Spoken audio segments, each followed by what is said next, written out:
మరణిస్తే కనిపించేది దేవుడేనా? తీక్షణంగా ఆలోచిద్దాం. బైబిల్లో దేవుడు చెప్పినటువంటి మాటలను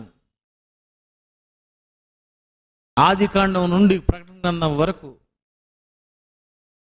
బైబిల్లో వ్రాయబడినటువంటి ప్రతి మాట మనం ఈరోజు ఆలోచించి మరణిస్తే అసలు ఎలా ఉంటుంది, మరణిస్తే ఏం చూస్తాం, మరణిస్తే ఎవరెవరిని చూస్తాం, మరణిస్తే ఏంటి చూస్తాం, మరణిస్తే ఎలా ఉంటుంది? ఒకసారి మరణించి చెప్తారా? మరణిస్తే ఎలా ఉంటుంది? ఆ ఫీల్, ఆ టచ్. ఇలా చాలా మంది చచ్చిపోయారండి. చూద్దాం అనుకోని మరి తిరిగి రాలేదు. ట్రై చేశారు అంతే కదండి. చచ్చిపోతే ఎలా ఉంటుంది అనుకోని రైలు కింద పేక పెట్టడం, పురుగుల మందు తాగేసి చనిపోవడం, ఫ్యాన్కి ఉరేసేసుకోవడం, రకరకాలుగా చాలా మంది అసలు చనిపోతే ఏం కనిపిస్తుందో, మరణిస్తే ఎలా ఉంటుందో, అసలు ఏం కనిపిస్తుందా, కనిపించదా, ఆత్మ గాలిలో కలిసిపోతుందా, మరణిస్తే దేవుణ్ణే చూస్తానా, అసలు మరణిస్తే ఎలా ఉంటుంది, ఫీల్ ఏంటి? ఇది నువ్వు అనుభవించి తెలుసుకోవలసినంత అవసరత లేదు. లోకములో హేబేలు మొదలుకొని మరణించినటువంటి ఎందరో మరణాలను చూచినటువంటి దేవుడు మరణిస్తే ఏం కనిపిస్తుందో, మరణిస్తే ఎలా ఉంటుందో, మరణిస్తే ఎవరిని నువ్వు చూస్తావో ఇవన్నీ దేవుడు ఆదికాండం నుండి ప్రకటన గ్రంథం వరకు ఉన్న 66 పుస్తకాలలో దేవుడు రాయించాడు. అందులో 39 పుస్తకాలు పాత నిబంధన, 27 పుస్తకాలు క్రొత్త నిబంధన. ఈ క్రొత్త నిబంధనలో 27 పుస్తకాలలో ఉన్నటువంటి మాటలన్నీ ఏంటో తెలుసా? సర్వసత్యం. క్రొత్త నిబంధనలో అంత పరిపూర్ణమైనటువంటి ట్రూత్. క్రొత్త నిబంధన అంతా దేవుడు ఇంకా చెప్పవలసినటువంటి అన్ని సంగతులు చెప్పేశాడు పరిపూర్ణంగా. అందుకే యేసుక్రీస్తు వారి శిష్యులతో అంటున్నారు, నేను వెళ్ళిపోతాను, వెళ్ళిపోతే మంచిది, నేను చెప్పవలసిన సంగతులు అనేకమైనవి కలవు, కానీ మీరు వాటిని సహింపలేరు. ఈరోజు నా ప్రసంగం అదే. మీరు తట్టుకోలేరు.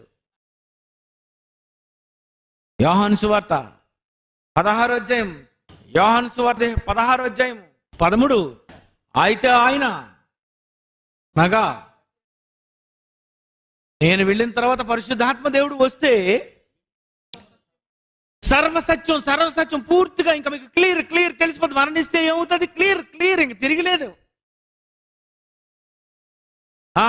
ఆయన సర్వసత్యములోనికి నడిపించును. రైట్. ఆయన తనంతట తానే ఏమీ బోధింపక వేటిని వినును వాటిని బోధించుచు సంభవింపబోవు సంగతులు తెలియజేయను. ఏంటి సంభవిస్తాది? నరులు చనిపోతే ఏం జరుగుతుంది అది తెలియజేస్తాడు. ఆయన నా వాటిలోనివి తీసుకొని మీకు వచ్చును. నేను చెప్పినవే ఆయన చెబుతాడు.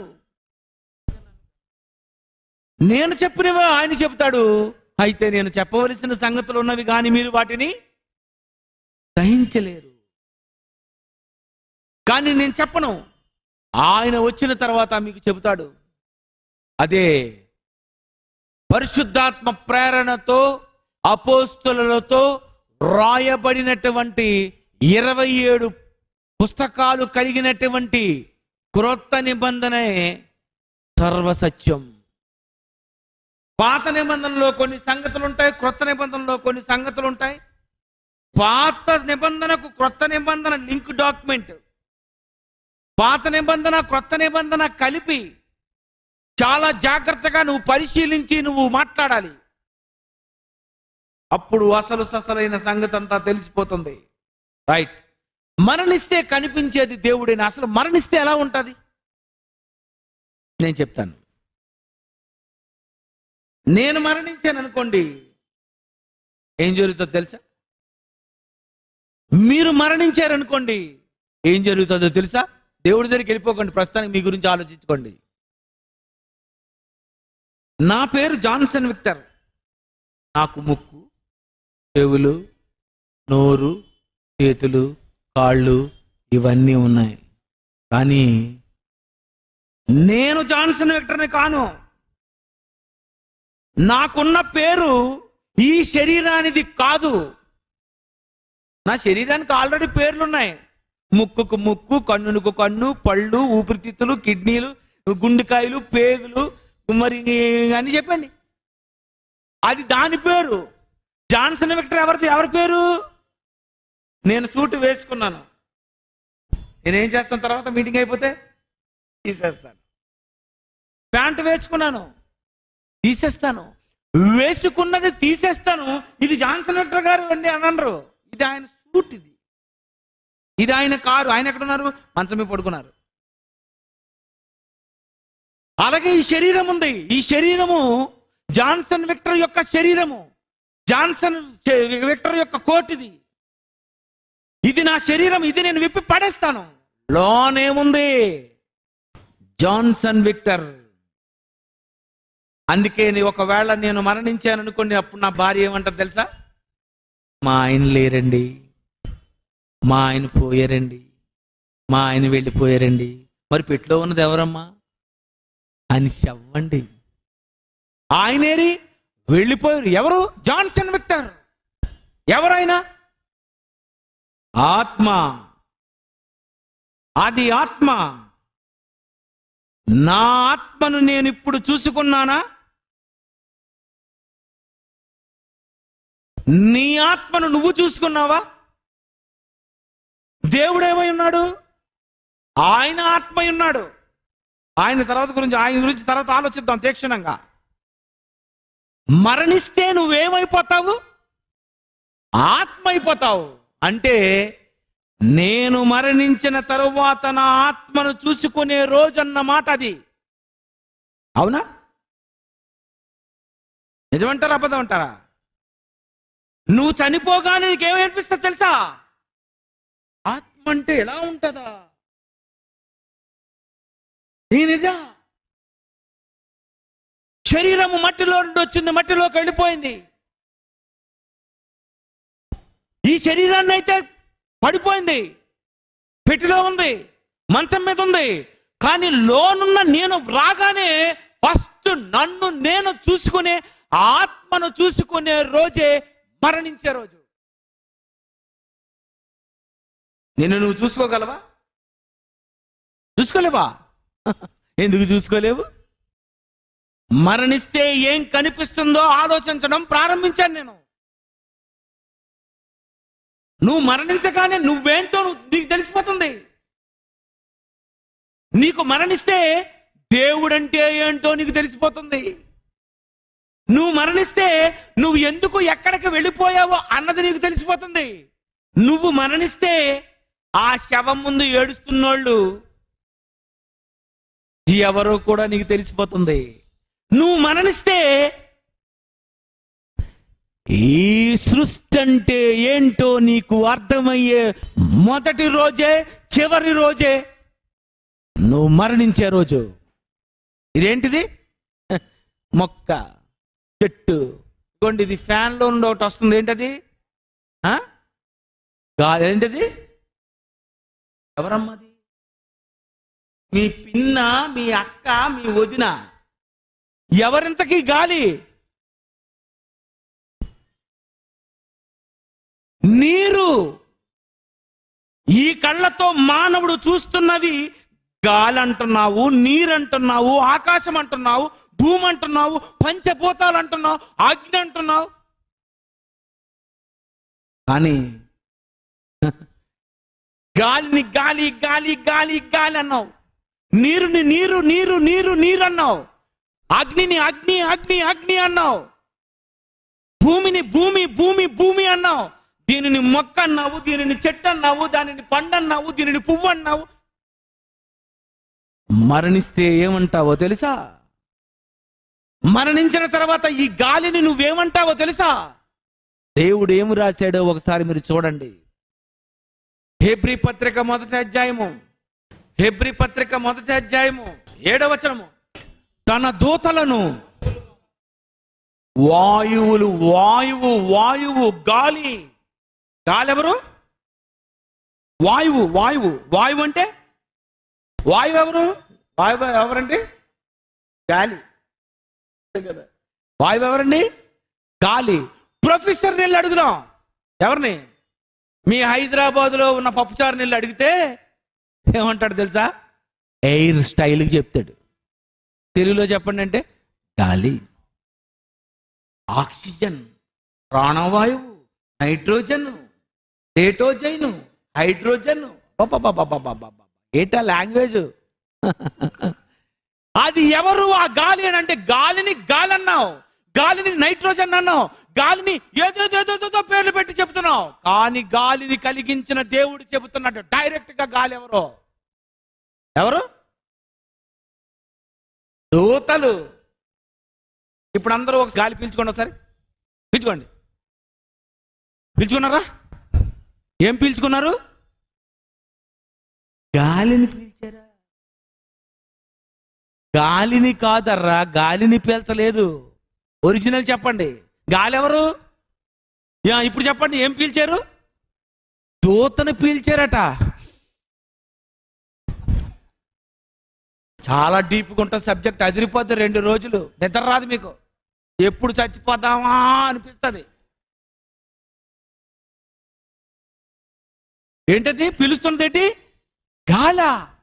గాలి. గాలి ప్రాణవాయువు అని, వాయువు అని రకరకాల పేర్లతో పిలువబడుతున్నాడు. ఎంతవరకు తెలుసా? చచ్చినంత వరకు మనిషి చెప్పేది గాలే. కానీ నువ్వు చచ్చిపోగానే నీకేం అర్థమైపోతుందో తెలుసా?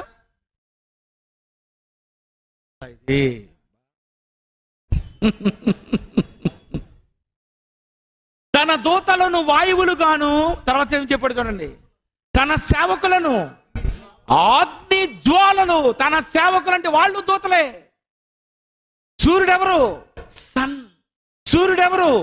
వెలుగు. సూర్యుడెవరు? అగ్ని గోళం. అబ్బాబా ఎన్ని పేర్లు చెప్పావు? నా ఏది ఒరిజినల్ చెప్పు ఒరిజినల్. ఎవరా సూర్యుడు? Johnson Victor. ఎవరు? మగాడు. జాన్సన్ విక్టర్ ఎవరండి? పురుషుడు. జాన్సన్ విక్టర్ ఎవరండి? మనిషి. జాన్సన్ విక్టర్ ఎవరు? నరుడు. జాన్సన్ విక్టర్ ఎవరు?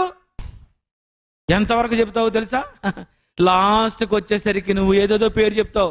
ఈయన జాన్ విక్టర్ గారు అబ్బాయి అండి, శ్రీదేవి గారి కొడుకండి అని రకరకాలు చెప్పి, సుందరరావు గారు అల్లుడండి అని లాస్ట్కి వచ్చేసరికి ఒక పచ్చినితం చెప్తావు. ఏమని? దేవుని కుమారుడండి. ఇది నిజం. ఒరిజినల్ ఎదురి దేవుని కుమారుడు. వీళ్ళెవరు? దేవుని కుమారుడు, దేవుని కుమార్తెలు, దేవుని పిల్లలు. తన దూతలను వాయువులుగాను, తన సేవకులను అగ్ని జ్వాలలుగాను చేసుకుని వాడు అంటే సూర్యుడు ఎవరన్నమాట? దూత. దూత అంటే ఎవరు? సేవకులు. ఆ గాలి అంటే ఎవరు?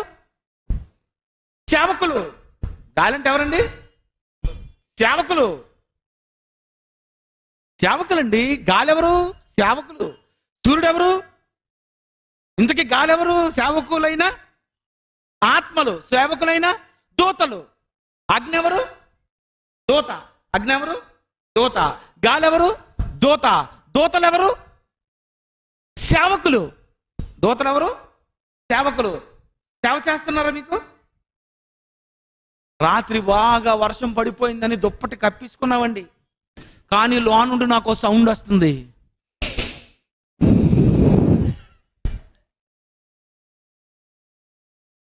ఏం చేస్తున్నారు లోన? దూతను పీల్చుతున్నారు లోన. రాత్రంతా పీల్చారు. ఆ దూత ఏమనుకుంటది? ఇదే దుప్పటి కప్పించుకున్నారు, ఇంకెందుకు నేను వెళ్ళిపోతాను అనుకుని పక్క ఆయన దగ్గరికి వెళ్ళిపోదు. కుదరు, చచ్చిపోతాడు. పోదా అది ముక్కులోకి అలాగ దుప్పట్లో నుండి సందులో నుండి బలత్కారంగా బలవంతంగా నువ్వు వద్దన్న ముక్కు దగ్గరికి వచ్చి రెడీగా ఉండి పీల్చుకో. సేవకులండి. తెల్లవారుగానే ఎవరు వచ్చేస్తారు? సూర్యుడు. ఎందుకు సూర్యుడు వస్తున్నాడు? సేవ చేయాలి. సేవకుడు వచ్చేస్తున్నాడు. ఇంతకీ ఎవరా సూర్యుడు? సూర్యుడిని సూర్యుడు అన్నావు, మరణిస్తే ఏమంటావు? దూత. ఈ వాయువుని ఏమంటావు? దూతలు. పంచభూతాలను ఏమంటావు? దూతలు. ఆకాశమా ఆలకించు, భూమి చెవియొగ్గు. దూతలు చెవియొగ్గు, భూమి విను. దేవదూతారా వినండి. ఆకాశమా ఆలకించు, భూమి చెవియొగ్గు, వాయువులారా. ఎవరండి పంచభూతాలు? ఎవరండి? ఈ చెట్టు నీకేమనిపించింది తెలుసా? చెట్టుగా అనిపించింది. చచ్చిపోయావనుకో ఎలా కనిపిస్తుంది అది? ఏంటి నేను కనిపిస్తున్నాను నీకు?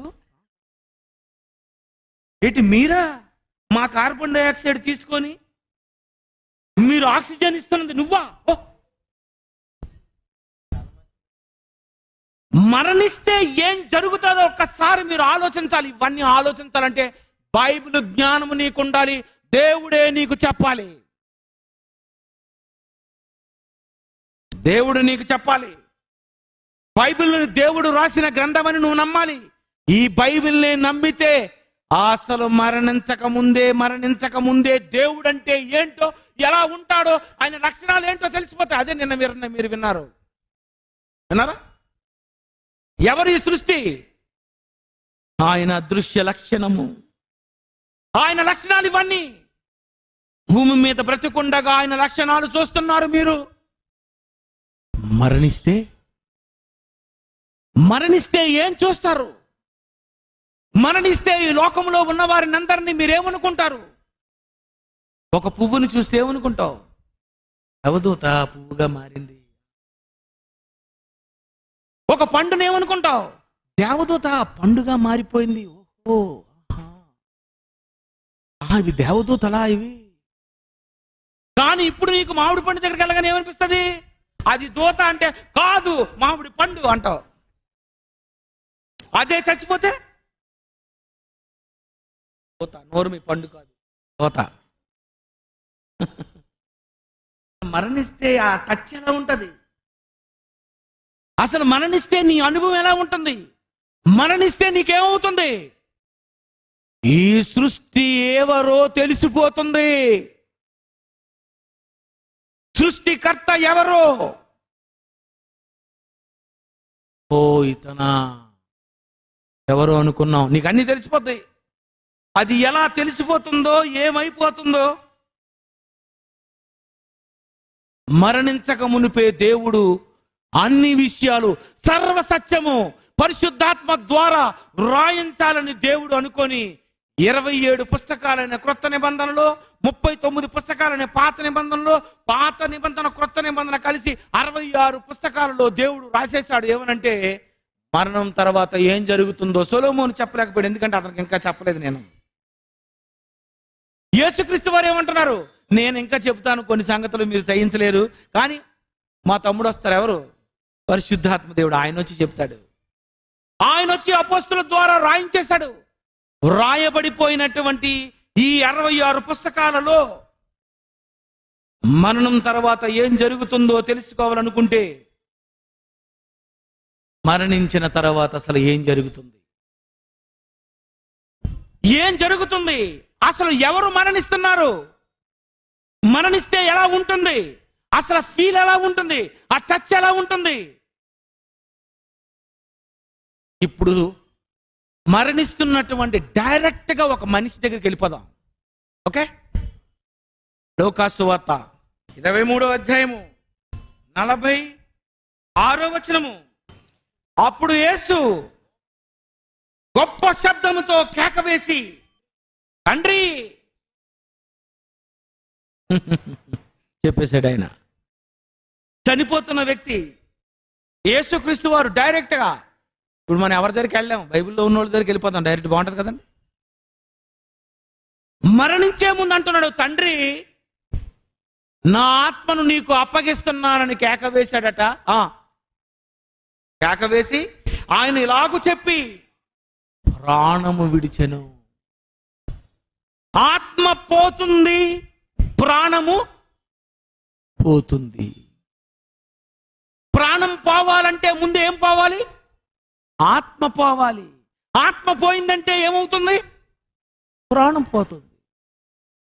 అంటే మరణం ఎలా ఉంటుందన్నమాట, చావు ఎలా ఉంటుంది, చచ్చిపోయాడు అంటే ఎలా నిర్ధారించాలి? ఆత్మ వెళ్ళిపోవడమే మరణించడం, ఆత్మ వెళ్ళిపోవడమే ప్రాణం పోతుంది. ఆత్మ పోవాలి, ప్రాణం పోవాలి. ప్రాణము పోనంత వరకు ఏముంటుంది? ఆత్మ ఉంటుంది. ప్రాణం పోనంత వరకు ఎవరుంటారు లోన? ఆత్మను. ప్రాణం పోయిందంటే అర్థం ఏంటి? ఆత్మ పోయింది అంటే డెత్ అంటే ఎలా ఉంటుంది అన్నమాట.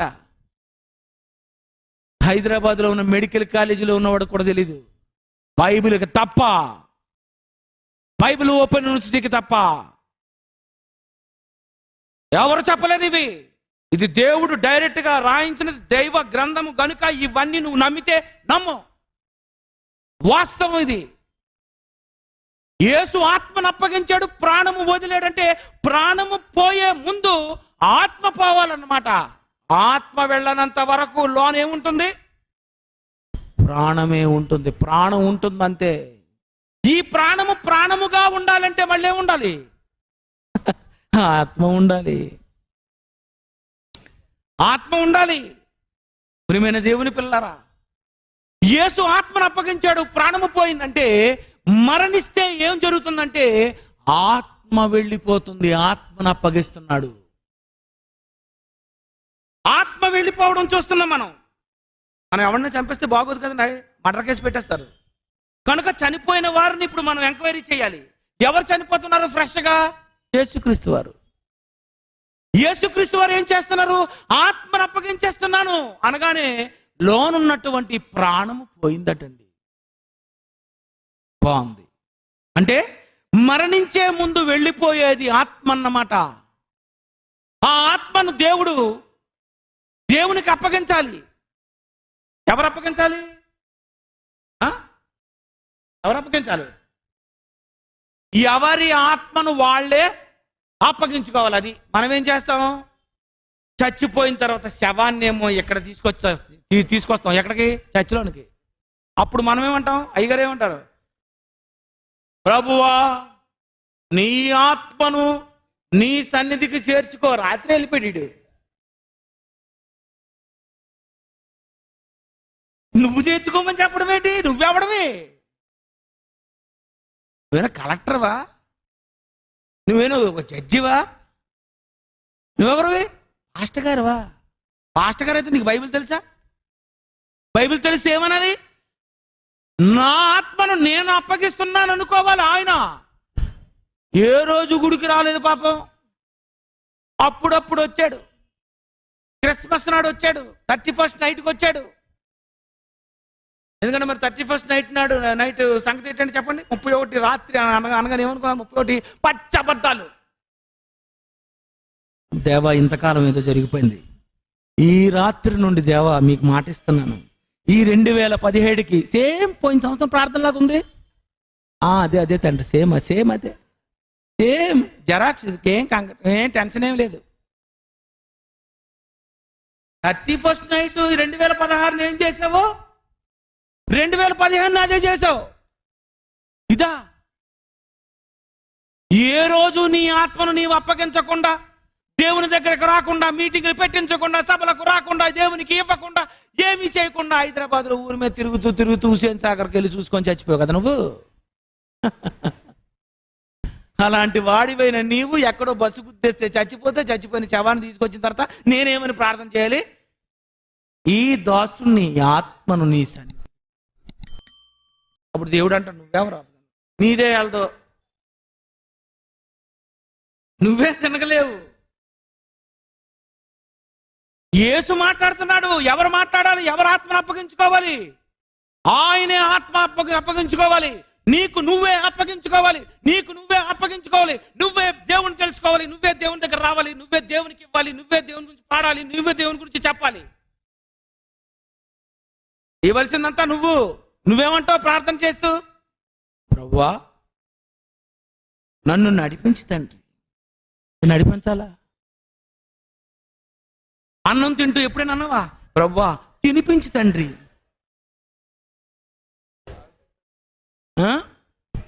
ఏమంటా అప్పుడు?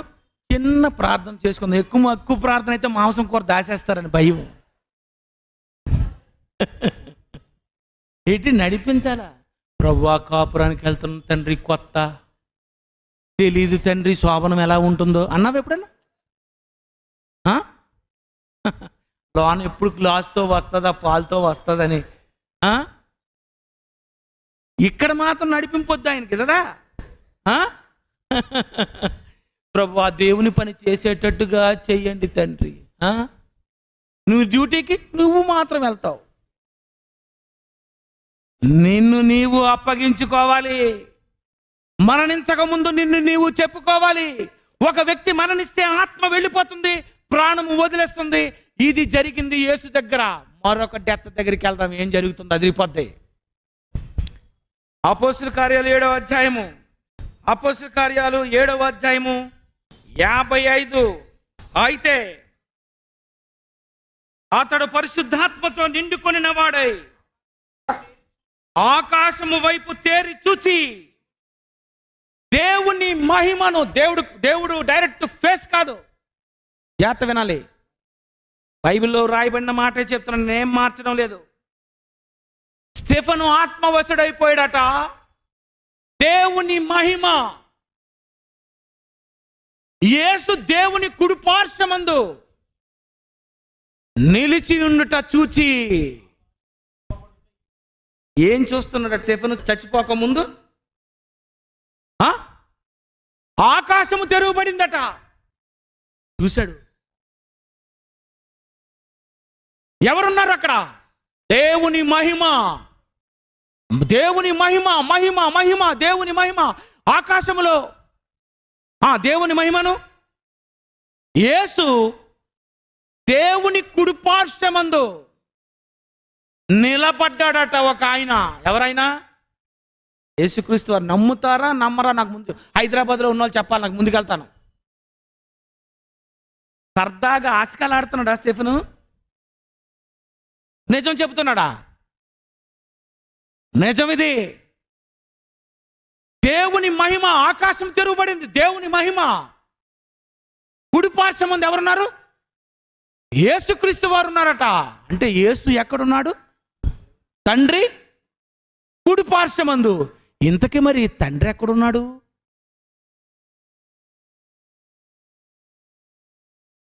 అడ్రస్ చూస్తారా? అపోస్తుల కార్యాలు 7వ అధ్యాయం 50. అపోస్తుల కార్యాలు 7వ అధ్యాయం 50 వచనము. ఆకాశము నా సింహాసనము. చాలు చాలు చాలు చాలు, వస్తుంది కదండి. ఆకాశము నా సింహాసనము. ఆకాశం ఏంటిది? సింహాసనము. అంటే దేవుడు ఎక్కడున్నాడు? ఆకాశము నా సింహాసనము. సింహాసనం మీద దేవుడు కూర్చున్నాడు. ఆయన పాదము భూమి మీద పెట్టుకున్నాడు. ఆయన కుడిపార్శ్వమందు యేసుక్రీస్తు నిలబడి ఉన్నాడట. ప్రక్కనే ఉన్నాడు, నిలబడ్డాడు. ఇంతకీ వీళ్ళిద్దరు ఎక్కడ ఉన్నారు? ఆకాశమందు ఉన్నారట వాళ్ళు.